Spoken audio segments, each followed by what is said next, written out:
Olá, meus amigos que acompanham o nosso programa de podcast Vozes da Cultura, que é lançado diretamente daqui, do Polo de Comunicação da Casa Pequena Davi, concentrado aqui no coração do Roger, na cidade de João Pessoa, Paraíba, Brasil. Hoje temos um episódio especial e vamos falar sobre o legado, vivência e ancestralidade dos quilombos, com dois amigos, e nada melhor daquele bate-papo do que está lá de amigos, Pablo Honorato e a nossa amiga Pretinha. Hoje a gente vai falar sobre o quilombo.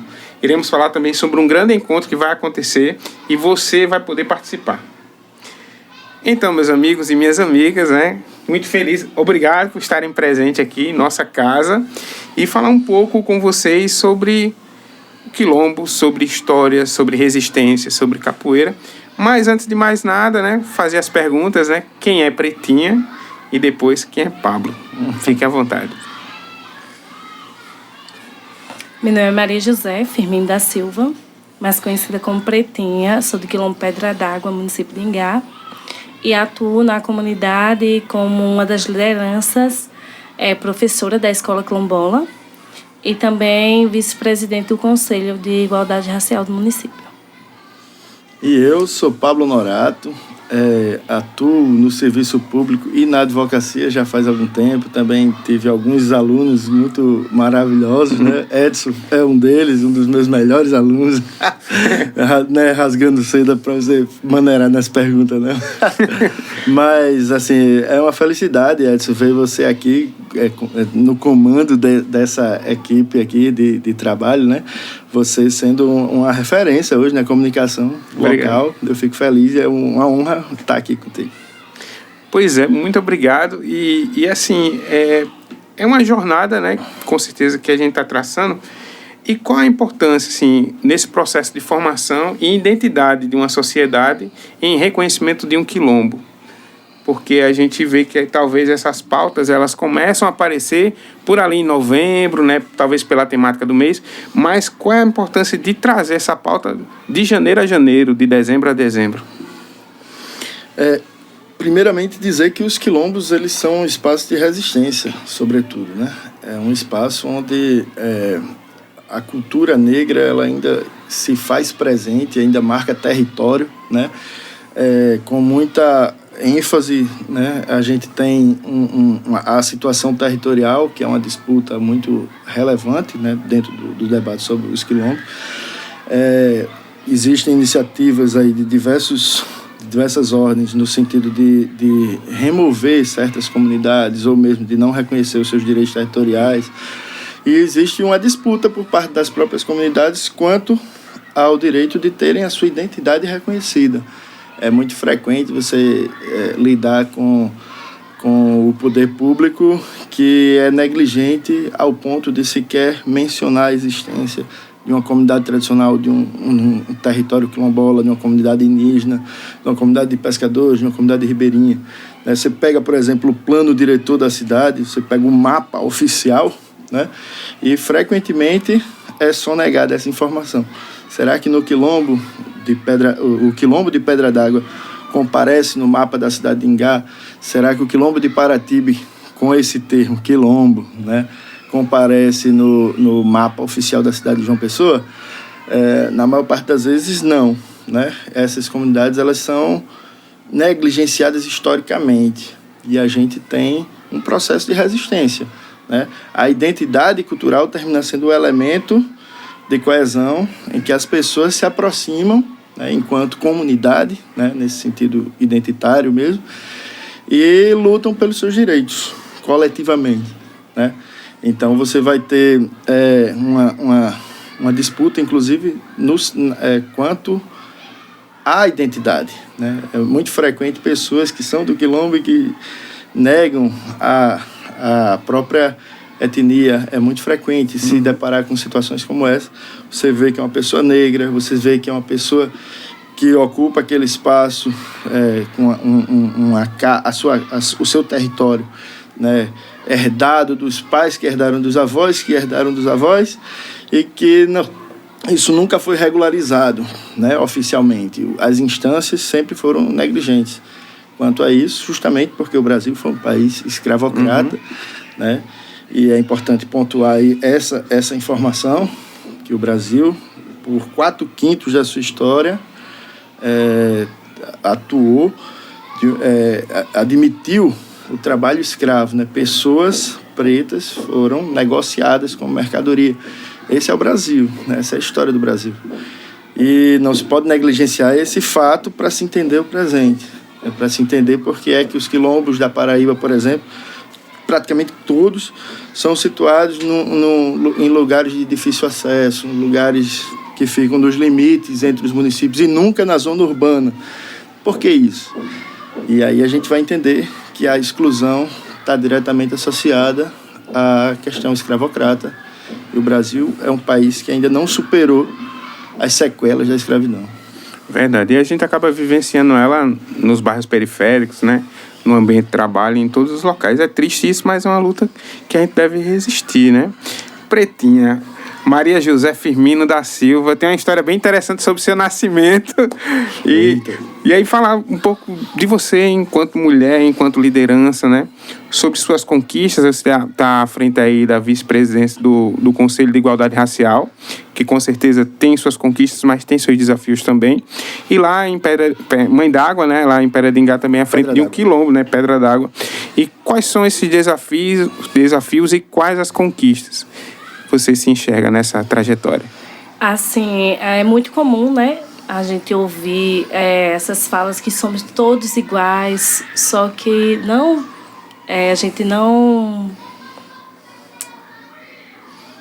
se percebe, não se iguala, assim, a gente não está igual quando vamos acessar as políticas públicas, porque tem pessoas que exercem, tem lugares tipo a cidade, somos o quilombo.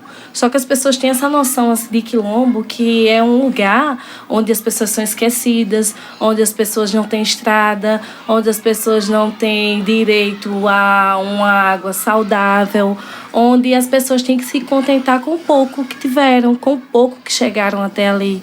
Porque para quem conhece a comunidade, Pablo conhece, a comunidade de Pedra d'Água, a gente teve alguns avanços, mas precisamos de mais. Algumas necessidades que temos lá no quilombo. Então, somos todos iguais, todos falam isso. A maioria das pessoas que vão visitar a comunidade ficam sensibilizados, ficam falando que é um lugar lindo, aqui é não sei o quê. Tem algumas coisas positivas que falam da comunidade, mas só a comunidade, as pessoas que vivem na comunidade sabem o quanto é difícil morar no lugar que moramos, morar no quilombo, porque tudo é de difícil acesso. Tipo, eu nasci na estrada, meu nome não era para ser Maria José, meu nome era outros nomes, tinha outros nomes que a minha mãe iria colocar em mim. Por exemplo, Beatriz seria meu nome. E ela fez uma promessa no dia do parto, né? Estava chovendo muito. E da nossa comunidade, Pedra d'Água, Distrito Pontina, 3 quilômetros. Então, tinha que subir toda a ladeira para depois chegar ao distrito. Então, não teve possibilidade de eu nascer no hospital. Então, ela estava achando que estava muito difícil aquela situação do parto dela. Teve que ser o parto normal e eu nasci na estrada, né, na estrada do quilombo. Então, outras pessoas, outras crianças nasceram. Porque a gente veio chegar, o acesso à estrada, agora tem quantos anos? 28 anos, né? 28, 30 anos por aí. É pouco tempo que a estrada foi construída. Antes era uma trilha. A estrada foi construída em 1998, parece. Era uma trilha e só passava cavalo e pessoas. Essa informação está no laudo antropológico. Então, quando adoecia alguém, tem que levar na rede, tem que procurar. Nem carrinho de mão era. Porque eu ainda sou do tempo que, quando as pessoas adoeciam, ainda sou do tempo, porque a estrada ainda não está calçada, a gente não tem asfalto, ainda começou agora a obra. E por questões políticas, a gente não sabe se ela vai ser executada. A gente sonha, né? Esse é um dos sonhos da comunidade. Já iniciou, né? Já iniciou. Então, eu sou do tempo ainda que é o carrinho de mão. Quando as pessoas adoeciam, colocar no carrinho de mão, subir a ladeira e então poder chegar no distrito. Porque qual é o carro que vai descer? Em um lugar que é difícil acesso, escorrega, se o carro deslizar na ladeira, só tem o buraco embaixo e o mato. Então, é bem difícil. Então, às vezes as pessoas se colocam assim, chegam na comunidade, fazer um trabalho de pesquisa, que acontece muito. Eles ficam sensibilizados, ficam com uma conversa bonita, uma conversa doce, maravilhosa. Só que, assim, as nossas vivências, assim, vocês têm que se orgulhar do que vocês são. Nos orgulhamos, só que precisamos acessar as políticas públicas, que é tão difícil ter acesso. Desde pequenininha, a nossa escola quilombola é uma casa ampliada, até hoje.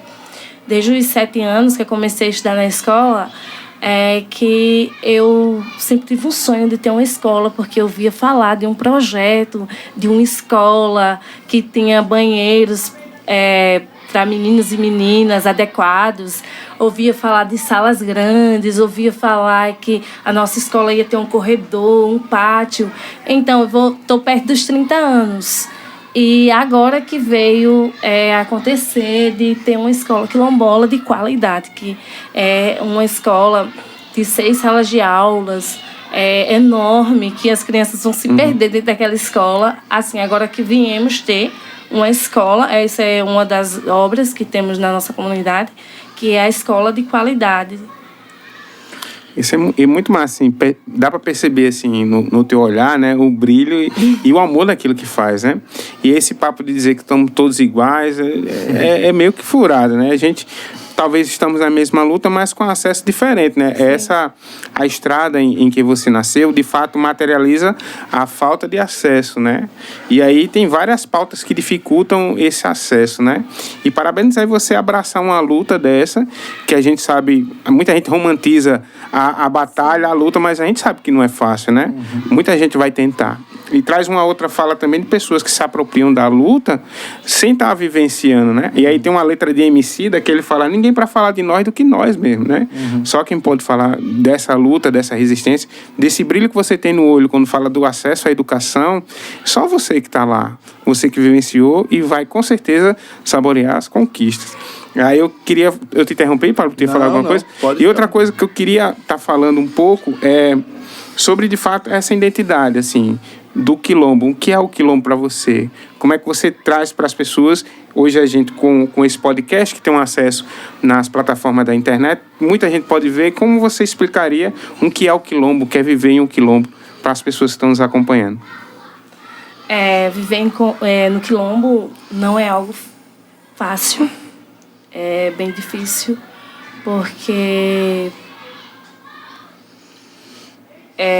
nós temos grande dificuldade até de se expressar. Eu estava conversando com o Pablo e ele falou assim, teve um curso lá no Mingá, na cidade, e o pessoal do Quilombo foi participar do curso. Esse curso foi sobre os direitos das comunidades quilombolas. Os direitos das comunidades quilombolas, e nós fomos participar desse curso e teve muitas falas lá. E a comunidade em si, os quilombolas em si, temos medo até de falar. O falar. Tipo, chegou uma pessoa de fora, a gente às vezes até se esconde porque não quer falar. A gente não quer falar, às vezes não é que a gente não queira falar, é a forma de se expressar. Porque em alguns casos as pessoas só vêm para usufruir, para nós sermos objetos de estudo, e não tem retorno. Não tem retorno, não dá um retorno. Não dá um retorno de um curso de formação, não dá um retorno de um debate, não dá um retorno de algo que possa ajudar na construção da nossa identidade. Como ele falou, nem todas as pessoas que moram na comunidade quilombola se reconhecem como negras e negros.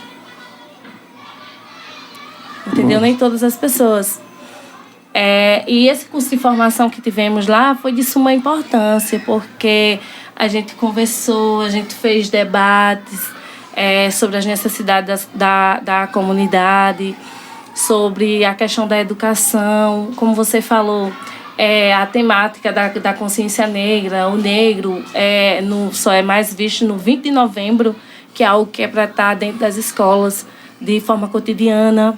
Né? Isso é para estar de forma cotidiana, e a gente sabe que, às vezes, não é só na comunidade quilombola que tem que estar de forma cotidiana, e sim em todas as escolas. A gente vê por esse lado.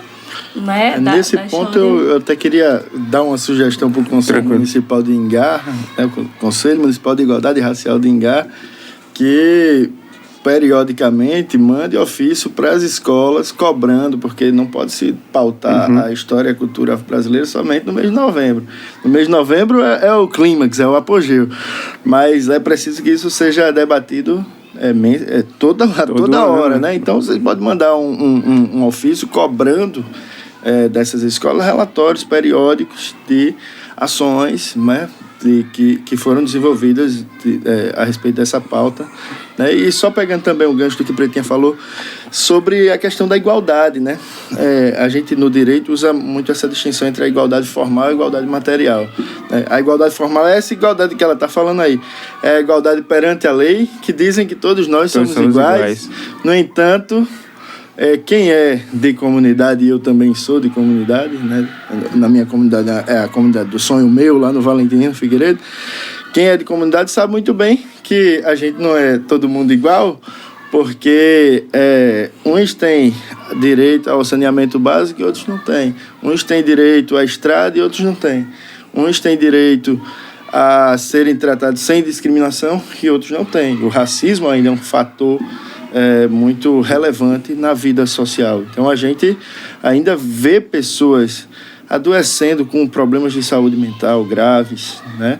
Em função da perseguição, em função da exclusão, em função e Pretinha pode falar, não precisa falar não, mas pode falar porque ela tem conhecimento de pessoas que adoeceram, tiveram a sua saúde mental precarizada, às vezes tem surtos psicóticos, né, em função do problema do racismo, que é um problema grave. Acho que os brancos não fazem ideia do que é ser negro. Às vezes é muito, muito frequente a ideia de que o racismo é algo que só é praticado por pessoas muito ruins, né? E, na verdade, o racismo ele é cotidiano, ele é diário, ele é a todo momento, né? E a exclusão, ela é gravíssima, porque é uma exclusão que não acontece somente quando você procura um emprego. É quando você procura um emprego, é quando você procura o remédio, é quando você procura o médico, é quando você procura o professor, é quando você precisa de qualquer serviço e lhe é negado, né? Então, esse conjunto, que é muito frequente, que não é excepcional, é a regra da conduta, ainda no Brasil, ainda é a regra na conduta, né?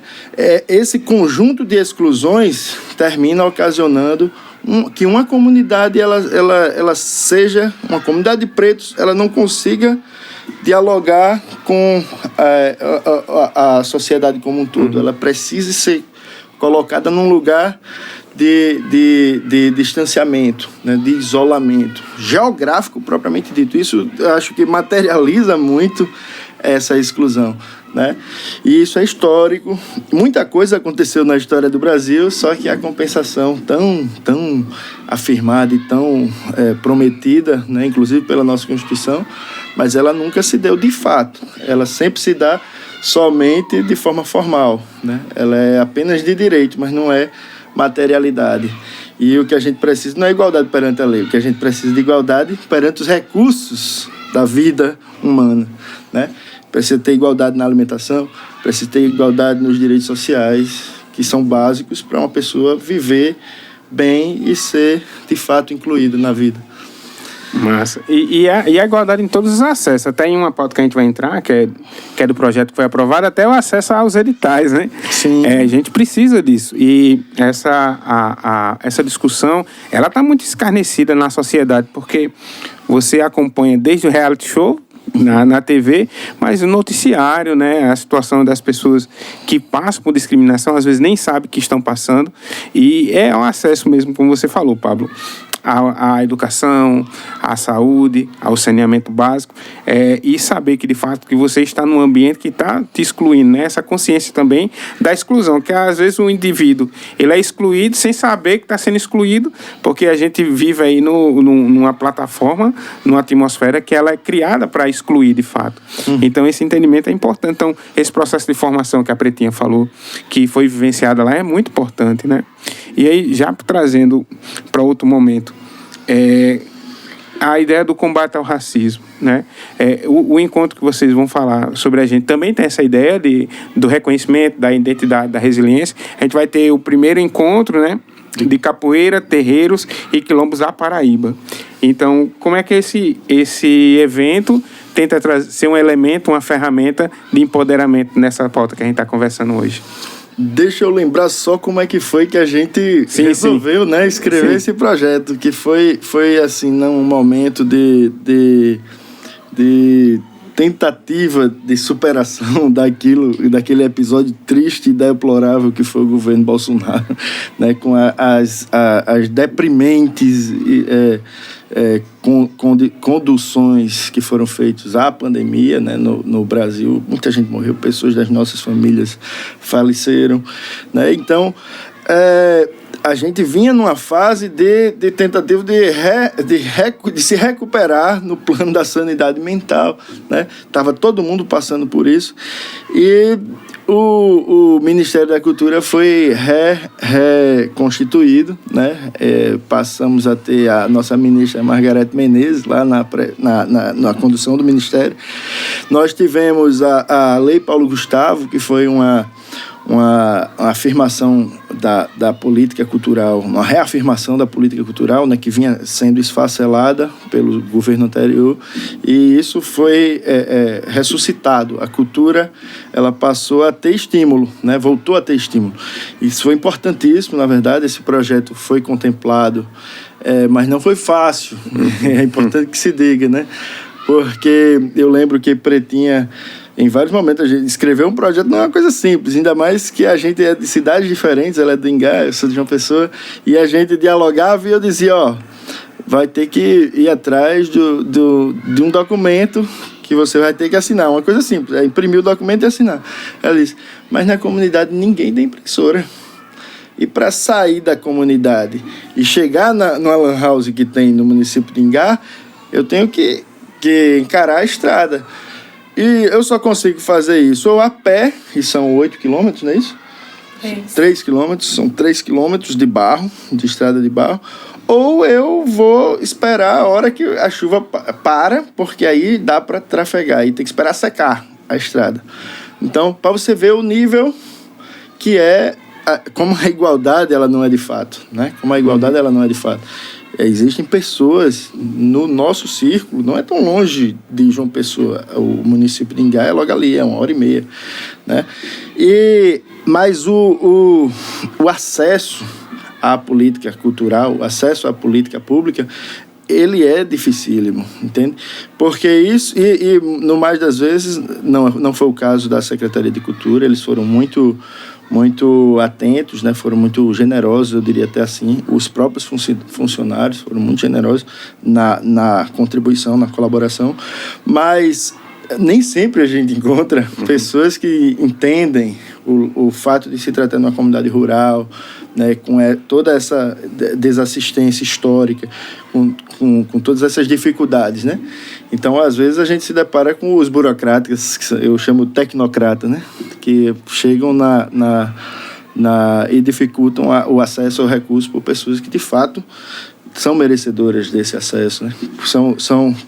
Estão precisando há muito tempo, né, dessa política que não vem porque o Ministério da Cultura não existe mais, não vem porque a impressora não chegou a tempo, né? Ou não vem porque o chefe não autorizou que ela saísse no momento e aí perdeu o prazo e aí, né? Mas a gente conseguiu ir superando esses obstáculos com a raça, né? Com a raça grande. E foi feliz, né, essa vitória. A gente tá aí com o encontro de capoeiras, terreiros e quilombos para acontecer. Tá vindo gente para a comunidade de Pedra d'Água de todos os setores do movimento negro, né? O pessoal das capoeiras é uma contribuição cultural muito relevante. O pessoal dos terreiros também. E eu acho interessante pontuar, porque muito tem se dito que esse é um projeto que se restringe aos terreiros, e isso também é um equívoco. É claro que esse é um evento que é muito religioso. A expectativa não é que quem é evangélico e que faz parte da comunidade se isole e não participe do evento, porque isso é tudo que nós não queremos, né? Na verdade, a gente está dando espaço para aqueles grupos que foram historicamente discriminados, mas que vão participar para mostrar a sua construção cultural, né? Aquilo que é a identidade, né, negra no Brasil, na Paraíba. Então, todos são bem-vindos nesse... Portas abertas. As portas estão abertas para todas as religiões, não só para os terreiros. E o primeiro projeto de Pretinha? O primeiro de muitos. Um dos primeiros, né? De muitos. O quanto foi difícil fazer com que fosse aprovado esse projeto, desde a elaboração até agora a execução do projeto, que está perto, né? É um momento de muita ansiedade, muitas expectativas do público que a gente vai receber. Vamos ter debates, oficinas, shows. Vai ser bem legal. Exposição, museológico também. Massa. Muita coisa vai acontecer. Local, data, como é que a gente faz para participar? O local é lá no Quilombo mesmo, lá no Quilombo Pedra d'Água. Eu estava até conversando com o Pablo que o acesso é difícil. A estrada está sendo pavimentada agora, o calçamento, já começaram as obras, mas assim, nada vai impedir que aconteça esse projeto. A execução do projeto vai ser durante 3 dias, dia 17, 18 e 19 de maio, lá no Quilombo. Começa em uma tarde, né? Na sexta. A abertura começa em uma sexta e se encerra no domingo. Teremos debates de várias grandezas sobre a questão da mulher negra, a questão da história da capoeira na Paraíba, a discussão sobre a educação antirracista e religião. Enfim, vai ser uma tarde de reafirmação dos direitos humanos da população negra. Show. Tem processo de inscrição para poder participar? Sim, como é que funciona? Tem um link que está circulando nas redes sociais aí, que depois a gente pode até passar para você exibir por aí, que está sendo divulgado porque a gente está tá garantindo hospedagem para um número restrito de participantes, né, que será uma hospedagem na própria comunidade. Então, as pessoas que se interessarem por participar do projeto podem acessar o link e se inscrever. E a gente vai estar divulgando os que vão ser contemplados com essa hospedagem.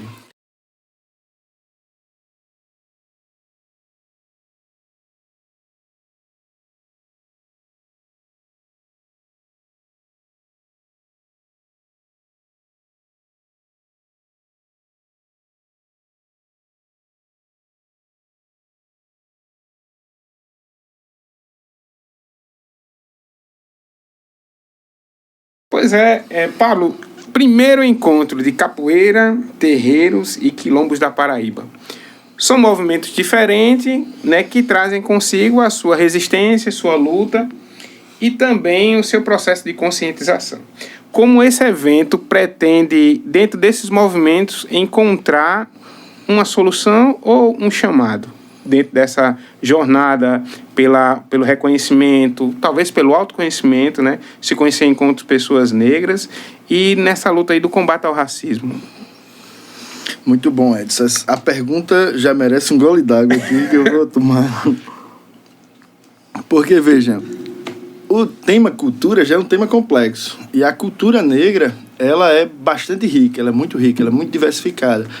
Só nesse evento você já vai poder ver aí essa diversidade, né? Muito plural, bem representada, muito plural, muito bem representada nessas manifestações culturais todas.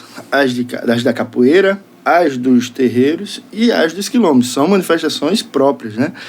Cada segmento desse com sua linguagem. Tem uma linguagem própria, tem toda uma história, né, dentro da tradição cultural.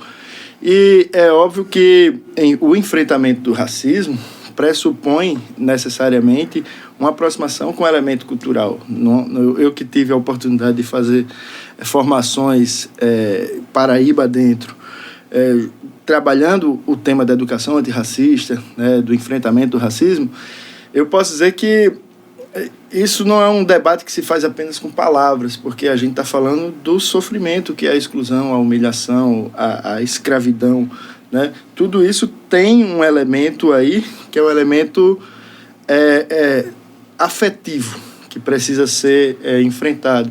Eu acho que a educação, ela precisa necessariamente, quando vai abordar esse tipo de pauta, dialogar com o elemento da cultura. A cultura é quem tem a capacidade de traduzir o elemento sentimental, né? E quando a gente está falando da opressão racial, que Pretinha, quando conta a sua história, ela conta e ela fala de que nasceu na estrada.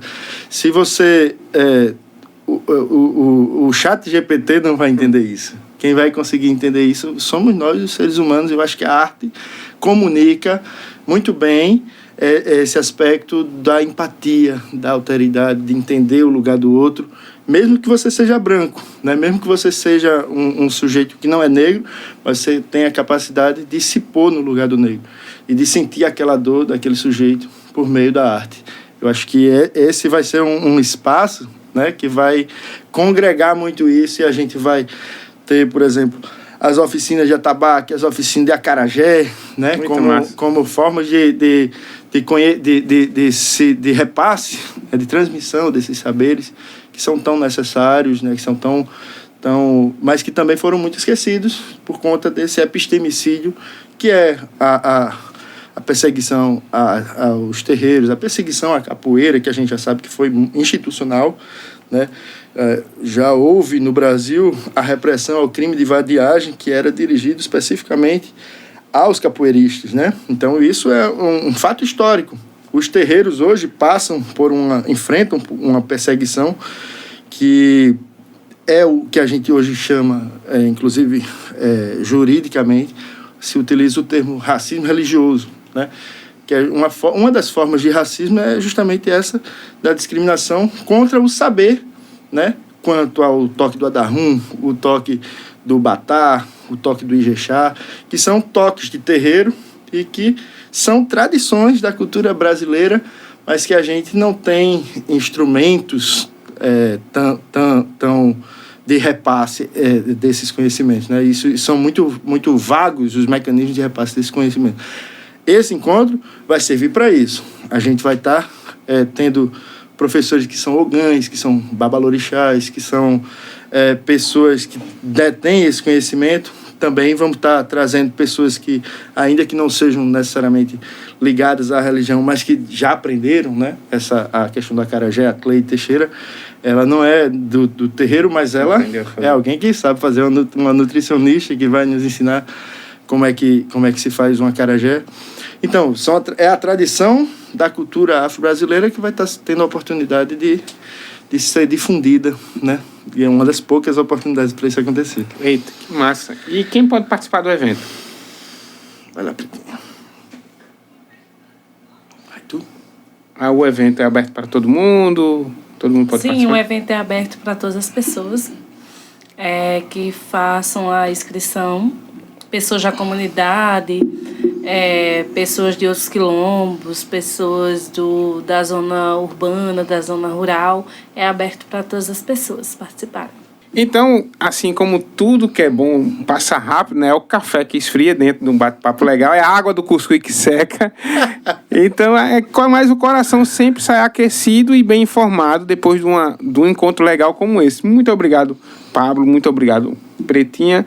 E aí eu queria, para a gente encerrar assim com chave de ouro, vocês deixam uma mensagem para quem está nos ouvindo, essa mensagem de motivação, de acreditar, né? De esperança, para quem está nos ouvindo, seja qual for suas batalhas, principalmente no que diz ao combate ao racismo e aos quilombolas. A minha mensagem é a mensagem de esperança. Eu gosto muito de terminar sempre todos os eventos que eu participo com essa mensagem, uma mensagem de olhar para as pessoas que estão nos ouvindo lá, né, e dizer que se elas também estão enfrentando questões relacionadas ao racismo, questões relacionadas ao machismo, à exclusão, né, elas não estão sós, né, a gente está aqui junto lutando por uma mesma causa, é a causa dos direitos humanos, né, é uma luta muitas vezes silenciosa, mas que resistir é necessário e ter esperança também. Então, estamos juntos. Vamos continuar. Massa. Pretinha, sua mensagem. Resistência. Resistir é preciso. Show. Então é isso, mais um programa hoje especial, programa Vozes da Cultura. Que você possa nos acompanhar, também siga a Casa Pequeno Davi, siga aqui o Polo de Comunicação. Obrigado a todos que nos apoiam. Nosso amigo Gaston também sempre aqui dando apoio. Obrigado e até mais.